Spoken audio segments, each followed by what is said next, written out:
All right. Test 1, 2. Good morning. We are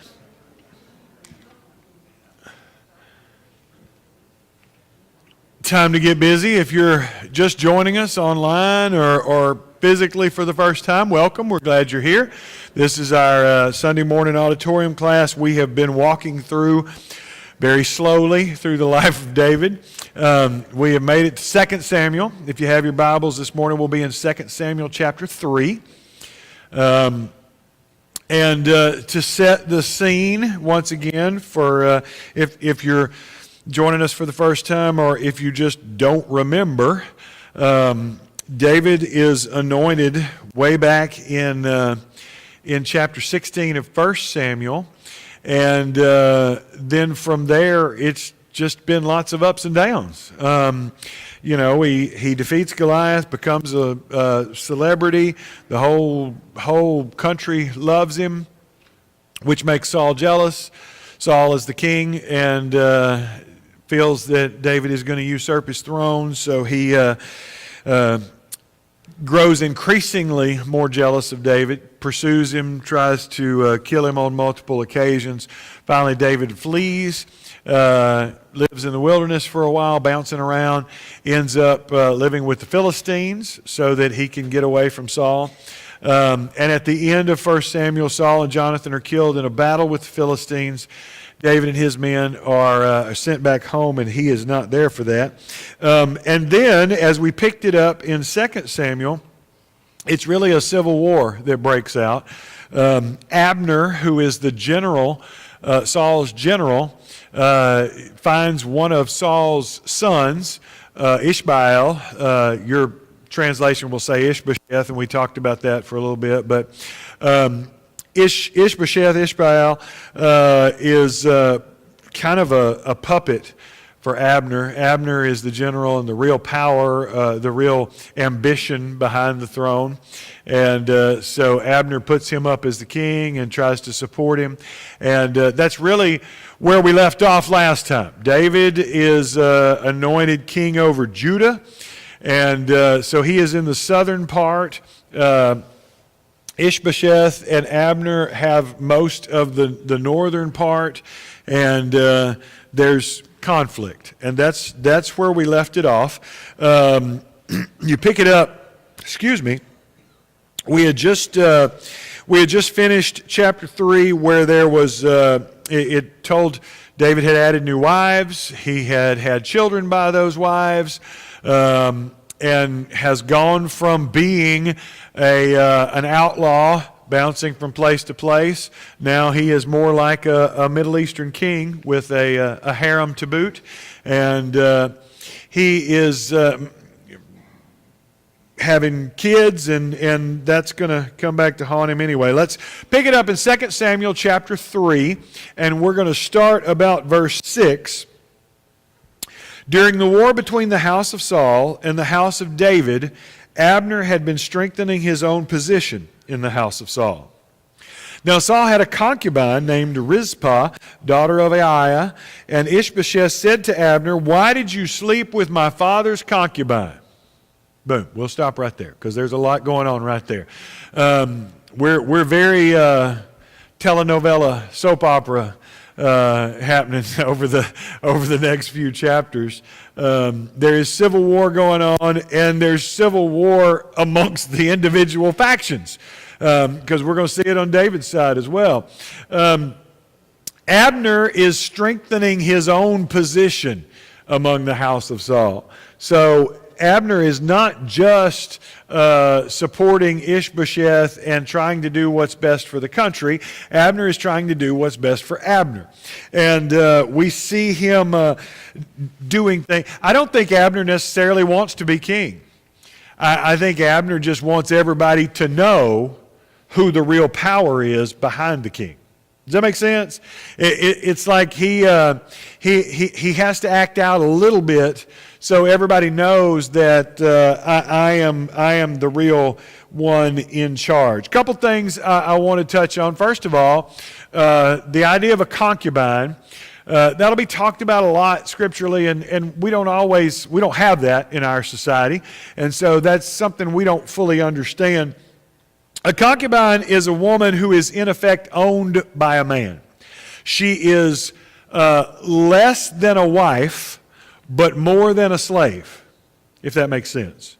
She has a position, so she's not just a slave. That's why she's called something separate.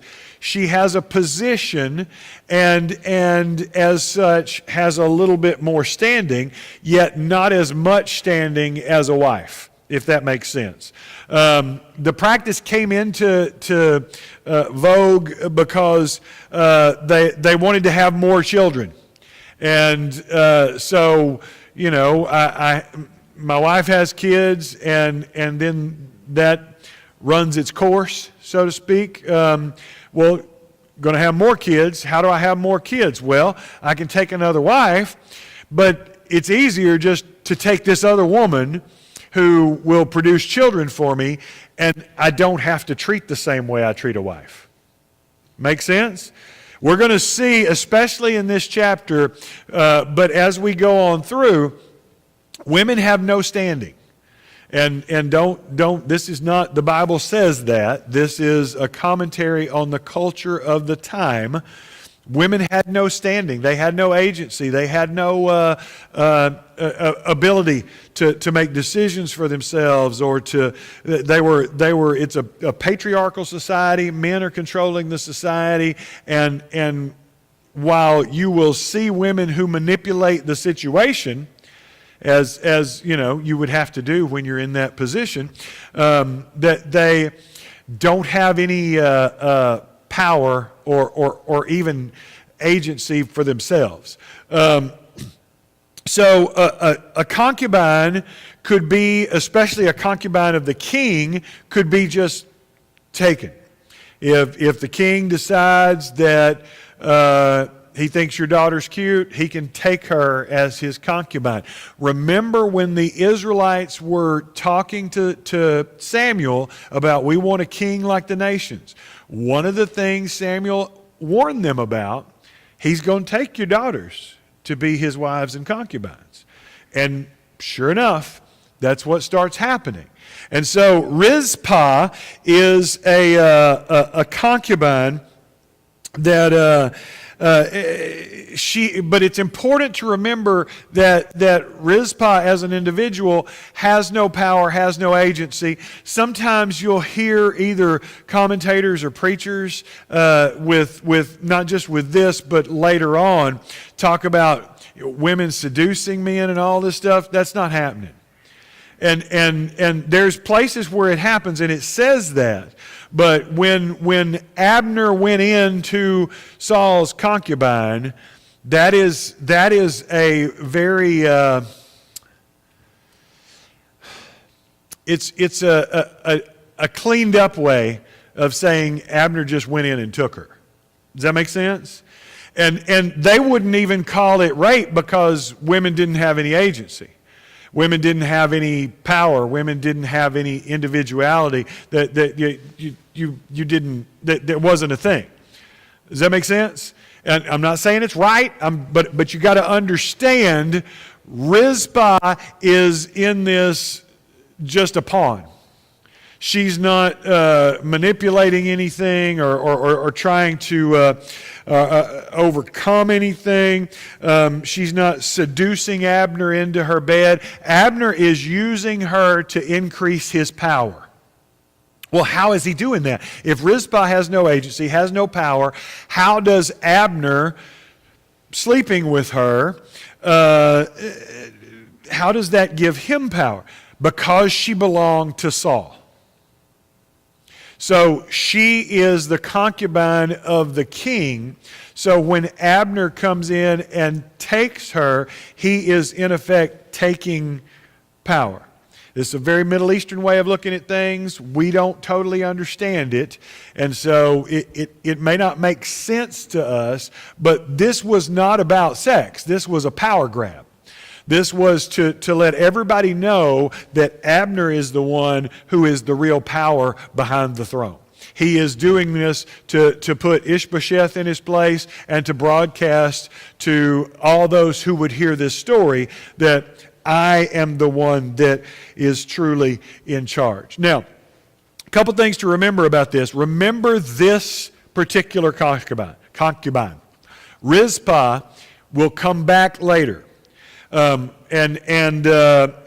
name's going to come up later in 2 Samuel, and it's even more tragic. This poor woman has a tragic life, and it's just going to get worse.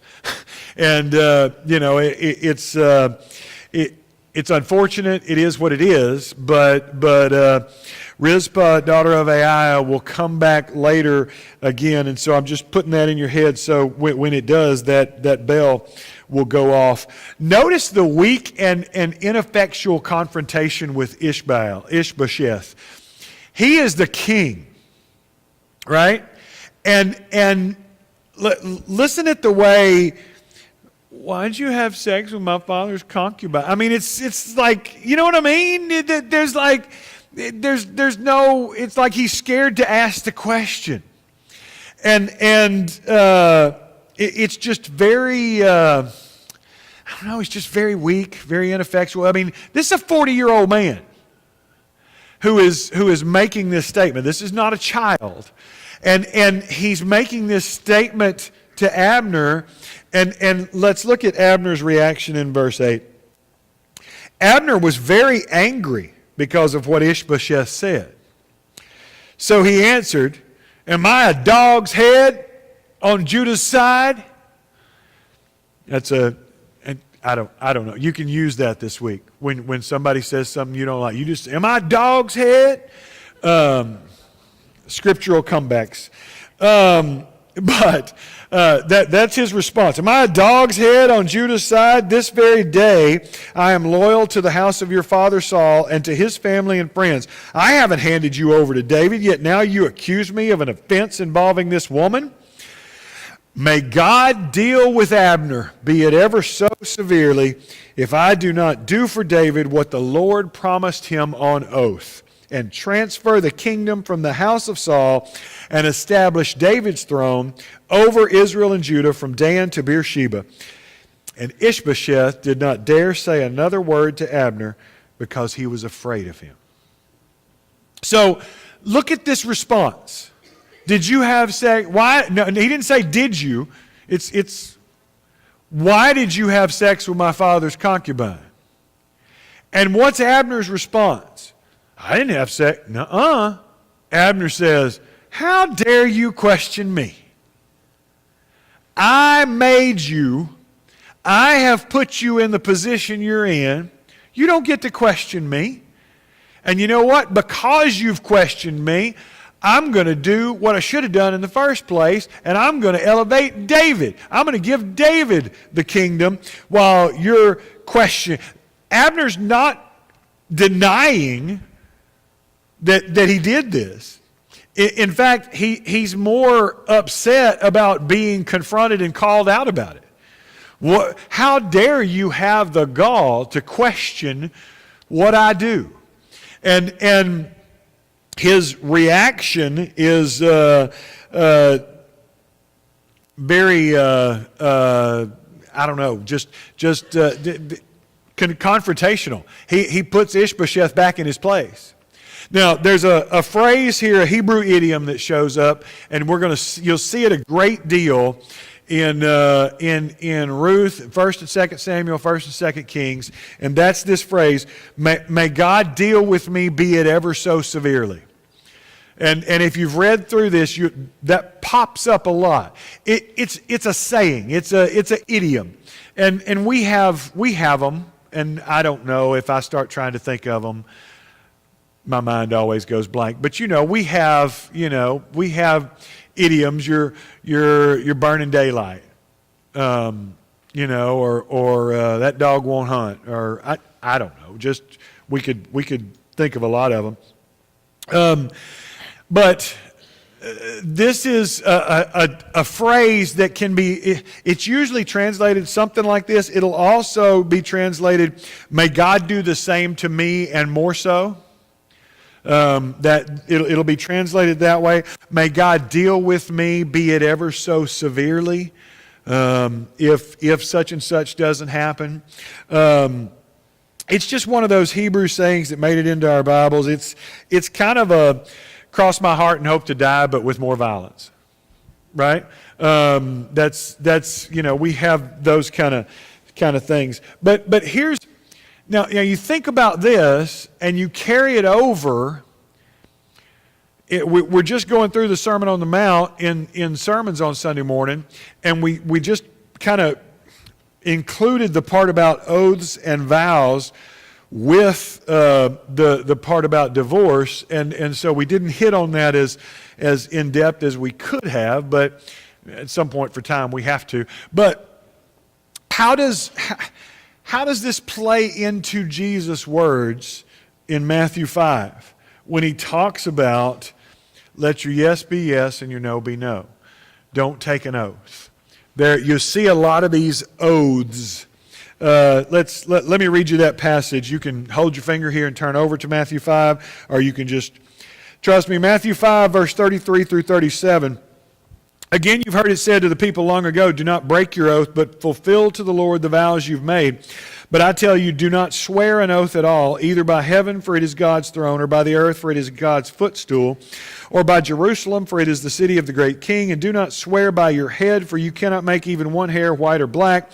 All you need to say is simply yes or no. Anything beyond this comes from the evil one. That's Jesus' words in Matthew 5 when he's telling them. Now, at that time, they would say things like this. May God deal with me, be it ever so severely.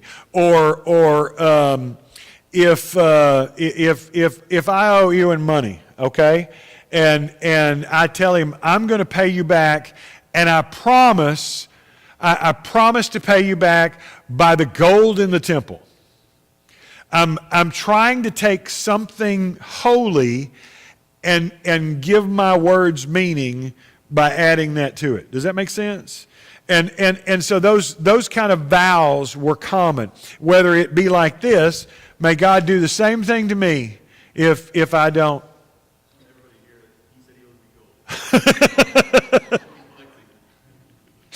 I want it on the record. Unfortunately, you know what I do for a living, so good luck with that. Jason. Is that like saying I swear to God? Yes, sort of. I swear to God. Except it has more weight. I mean, I think we kind of take that, you know what I mean? It doesn't, they were using that to give their words more validity. You know what I'm saying? And so it growing up, it was much more common. I would hear people swear by their parents or their parents' graves or their children's lives or all kind of, you know. But you're trying to do something to give your words more validity. That's really all this idiom is. It's just may God do the same thing to me if I don't fulfill whatever it is that I'm saying. Back to 2 Samuel, verse 12. Abner sent messengers on his behalf to say to David, whose land is it? Make an agreement with me, and I'll help you bring all Israel over to you. So Abner don't waste no time. Abner's mad at Ishbosheth because Ishbosheth questioned his authority and his power. And so he don't waste any time. He just sends a message to David. Okay, Abner, Ishbosheth doesn't want me. So make a covenant is really what he says. Make a covenant with me, and I'll help you. Good, said David, verse 13. I will make an agreement with you, but I demand one thing of you. Do not come into my presence unless you bring Michal, daughter of Saul, when you come to see me. So Abner makes his move. David accepts on one condition. Why? Why do you think David asks for Michal? We say Michal. It's probably really more like Michal. That's more Hebrew, but he's been in love with her for a long time. That was his first wife. Anybody else? Why do you think he's asking for Michal? Who? Keep her safe. Okay. It doesn't tell us, so you can't be wrong. I'm asking what you think. So there's not a wrong opinion here. She is the daughter of Saul. Now, why is that important? Saul was the king. Power.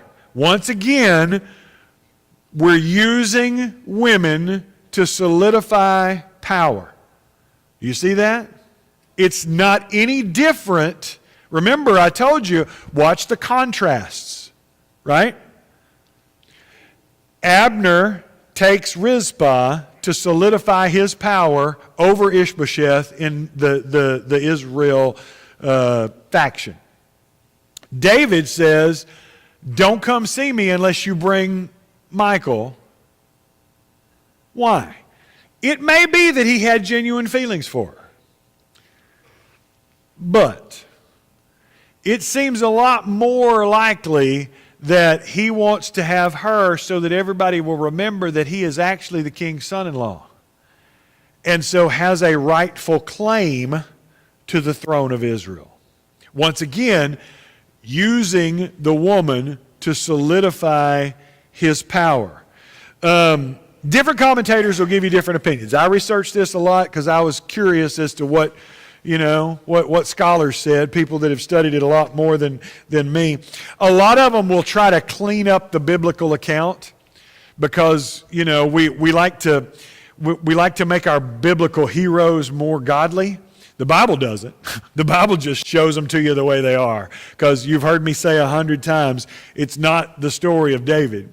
It's the story of God and God's relationship to all these flawed, messed up people. And the story of the Bible is how many times God should have walked away, but didn't. And so here's this contrast. Abner and Ishbosheth, well, they're the bad guys. They must be the bad guys. And then David's going to do somewhat the exact same thing. It's not about good guys and bad guys.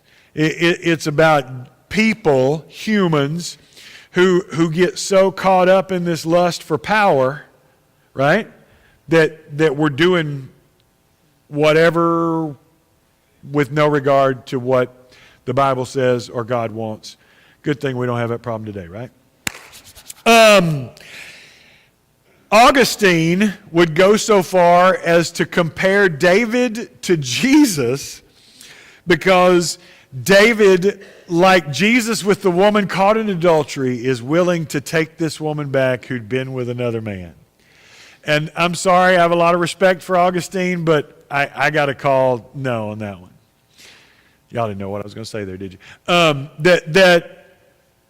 I don't buy that. I don't buy that. It seems like a stretch. David sees Michal as someone who will legitimize his claim to the throne. It's like Rizpah earlier, Michal is another tragic female figure in this story who's going to be used and manipulated at the whims of these powerful men. David's going to keep going. Then David sent messengers to Ishbosheth, son of Saul, demanding, "Give me my wife Michal, whom I betrothed to myself for the price of 100 Philistine foreskins." He didn't have to throw that part in there, right?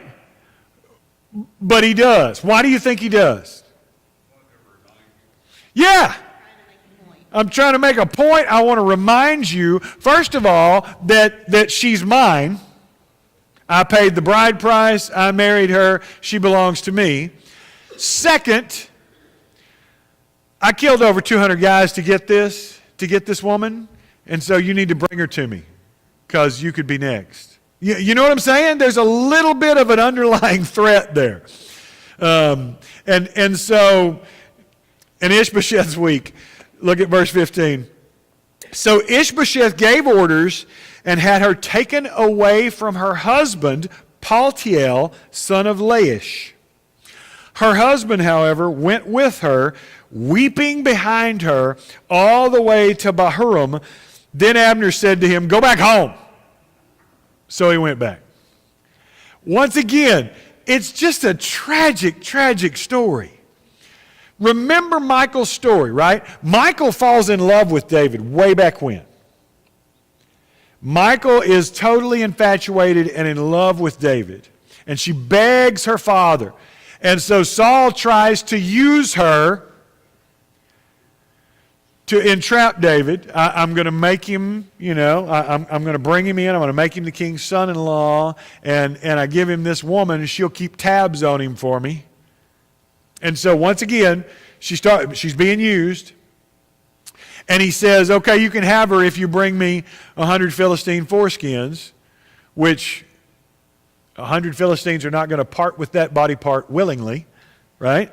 So he's basically, he could have said heads, but you got to make it more gross, I guess. So anyway, David completes that task. He marries Michal, and they have this moment of marriage.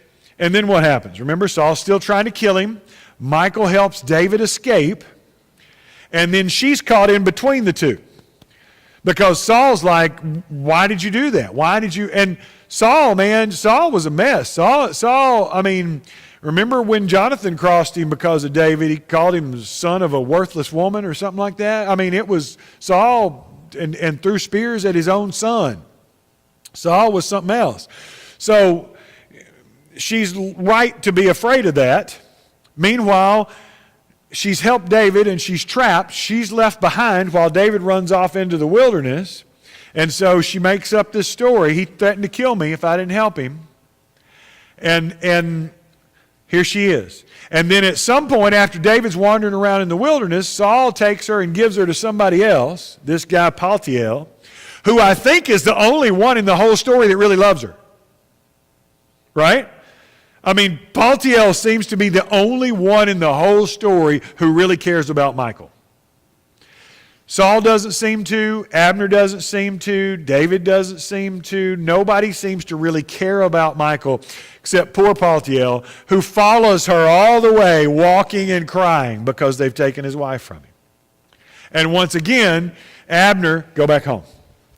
So, as we're talking about tragic figures, Michal's going to come back into this story later, and you're going to look at her and you're going to be like, what happened to make her so mean and hateful? And this is her life.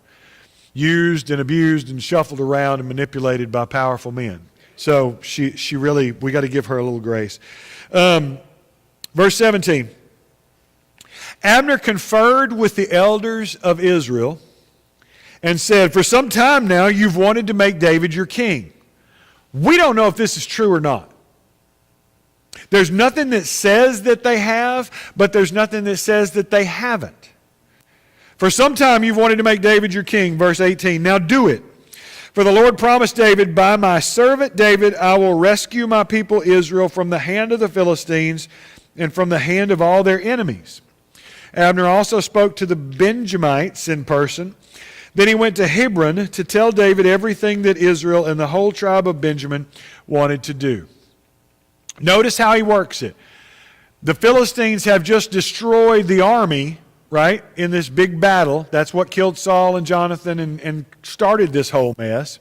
The Philistines are encroaching on Israelite positions and standings and all that kind of stuff. And so he makes sure and throw in there, God promised that he was going to eradicate the Philistines by using David. Remember that? Now it's interesting because before this, we never knew whether David's anointing was public or not. Right? Samuel did it way back in chapter 16 of 1 Samuel, but it was at Jesse's house in Bethlehem. And it was kind of just the family there. It wasn't a big showy thing. But obviously something has gotten out. Because Abner is referencing that God promised the kingdom to David. So I don't know how he knows that or if he's just making a leap or whatever. Abner encourages the leaders of Israel to accept David. And then he heads off down to Hebron to tell David everything that's happened. Verse 20. When Abner, who had 20 men with him, came to David at Hebron, David prepared a feast for him and his men. Then Abner said to David, "Let me go at once and assemble all Israel for my lord the king, so that they may make a covenant with you, and that you may rule over all that your heart desires." So David sent Abner away, and he went in peace. Notice what happens. David doesn't just receive Abner. David doesn't just listen to Abner. David doesn't just meet with Abner. David eats with Abner. Now, why is that significant? You're breaking bread. Remember, we've talked about this before in the New Testament. Jesus gets in so much trouble all the time with the religious leaders because he eats with the wrong people. And we look at that and go, what? Why are y'all so mad at him about who he eats with? But in that culture, if I sit down and break bread with you, if I sit down and share a meal with you, I am sharing my shalom. I am sharing my peace with you.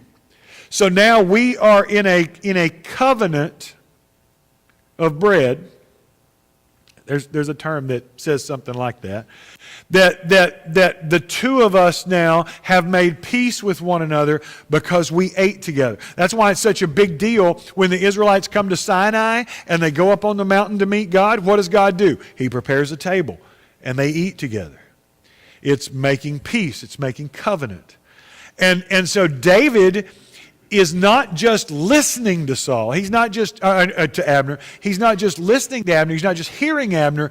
He is accepting Abner. He is accepting Abner into his peace. That's why it's so significant in verse 21. So David sent Abner away, and he went in peace.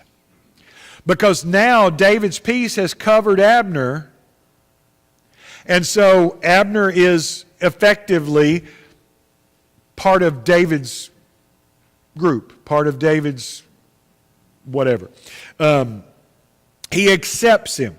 And so the key here is that he and David have made peace, and that's not going to sit well with some of David's folks. Verse 22. Just then, David's men and Joab returned from a raid and brought with them a great deal of plunder.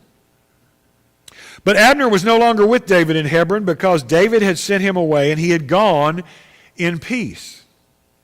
When Joab and all the soldiers with him arrived, he was told that Abner, son of Ner, had come to the king, and the king had sent him away and that he had gone in peace.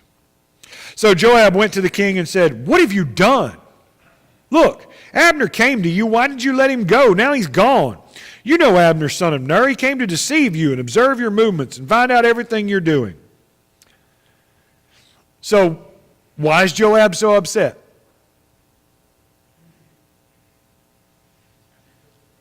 What's that? Yeah. Remember, Abner is the one who killed his baby brother with the spear through the stomach when the brother was chasing him. And Joab has not forgotten this. And Joab is a mean dude. He is a violent dude. And whereas Abner does all these little manipulations to try to get his way, Joab just kills everybody that gets in his way. That's the way he does things.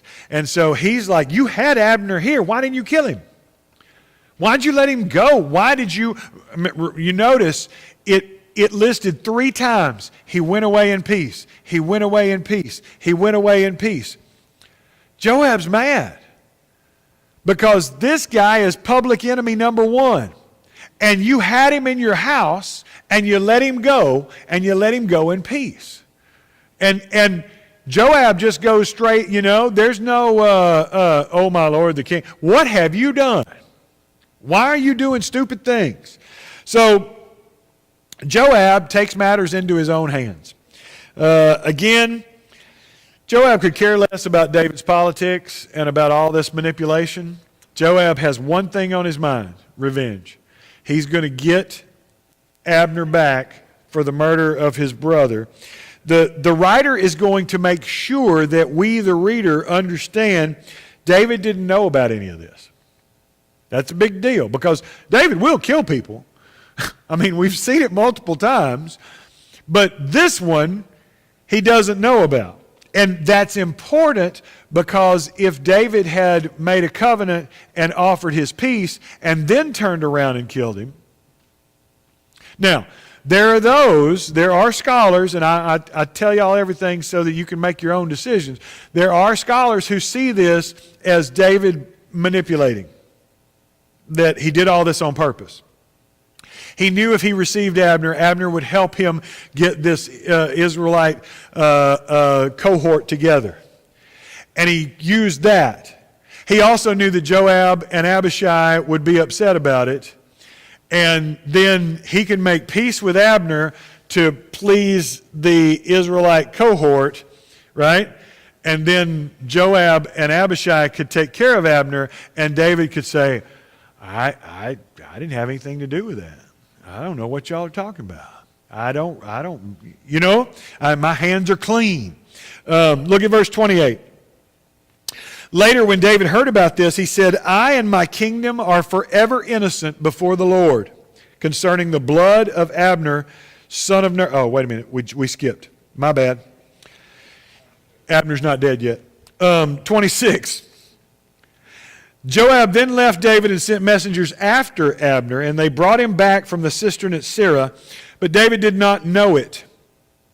Now when Abner returned to Hebron, Joab took him aside into an inner chamber as if to speak with him privately, and there, to avenge the blood of his brother Asahel, Joab stabbed him in the stomach, and he died. Joab takes matters into his own hands. He takes care of business. He does what he meant to do. And the writer is going to make sure that we know David didn't know anything about it. Now we're in verse 28. Later, when David heard about this, he said, I and my kingdom are forever innocent before the Lord concerning the blood of Abner, son of Ner. May his blood fall on the head of Joab and on his whole family. May Joab's family never be without someone who has a running sore or leprosy or who leans on a crutch or who falls by the sword or who lacks food.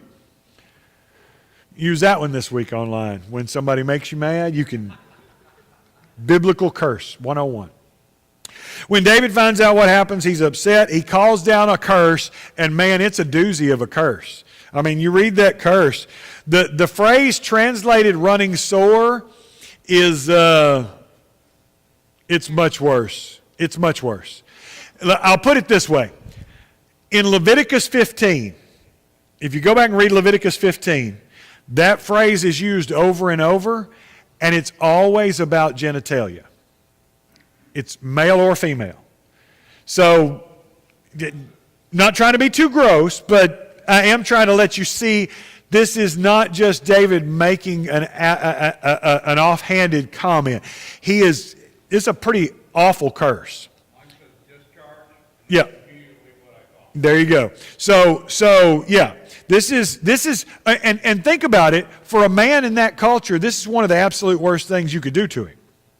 Because not only does it, I'm walking real carefully with my words here, not only does it impact his masculinity and his manhood, it also excludes him from worship. He can't come into worship because he's ceremonially unclean. If you have may someone in his family never be without this discharge. This is something that's going to be perpetual that he's calling down. This excludes him from worship as well as insulting his manhood. Not to mention leprosy or being crippled or dying or starving. I mean, he throws it in there, everything he can think of right at that moment. So David is not happy. Verse 30, Joab and his brother Abishai murdered Abner because he had killed their brother Asahel in the battle at Gibeon. That's in parentheses. That's a little aside. The writer is reminding the reader, hey, this is the real reason why Joab killed Abner. Verse 31, then David said to Joab and all the people with him, tear your clothes, put on sackcloth, and walk in mourning in front of Abner. King David himself walked behind the bier. They buried Abner in Hebron, and the king wept aloud at Abner's tomb. All the people wept also. Now, David's trying to do damage control. because he made this covenant. He created this peaceful arrangement here, and then it all fell apart. But look at the contrast between Ishbosheth's leadership and David's leadership. Ishbosheth's scared of everybody. He just does whatever anybody tells him. Abner says this, he does it. David says, bring me my wife, he does it. He's just ineffectual leader. David takes Joab and says, okay, now you go put on mourning clothes and walk in front of the funeral. And Joab does it. And so you see the difference in leadership there. And David sings a lament for Abner, verse 33. Should Abner have died as the lawless die, your hands were not bound, your feet were not fettered, you fell as one falls before the wicked. And all the people wept over him again. Then they all came and urged David to eat something while it was still day, but David took an oath, saying, may God deal with me, be it ever so severely. We just talked about that. Remember, here it comes again. If I taste bread or anything else before the sun sets. So he's going to fast in honor of Abner. All the people took note and were pleased. Indeed, everything the king did pleased them. So on that day, all the people there and all Israel knew that the king had no part in the murder of Abner, son of Ner. Then the king said to his men, do you not realize that a commander and a great man has fallen in Israel this day? And today, though I am the anointed king, I am weak, and the sons of Zeruiah are too strong for me. May the Lord repay the evildoer according to his evil deeds. The actual phrase are these sons of Zeruiah are too hard for me. They translate it strong because that makes more sense in English. But David's like, I can't control these dudes. These guys are something else, and they're too much. I'm trying to make peace over here, and so it gives you the impression that I don't know that it was necessarily a manipulation. You know what I mean? That you have some who say, well, David's manipulating because he knows this and this and this is going to happen. I don't know. I don't know, because his reaction seems kind of genuine. He seems kind of upset that this happened the way it happened, but we don't know that. We don't know that for sure. Sorry, there was not more discussion this week, but there wasn't really a whole lot to discuss in this chapter. I didn't really have a choice. We just kind of blazed through it with everybody killing everybody and all that fun stuff. It'll get better. We got to get through the Civil War, and then we'll get to some more good, juicy telenovela soap opera stuff coming. So thank you for your participation this morning. That we got through chapter 3. We'll start chapter 4 next week. You got about, we're early today. We'll put this on my comp time. 16 minutes, and we'll be back in here for worship. Thank you. Yes, sir. Oh, let me turn this off.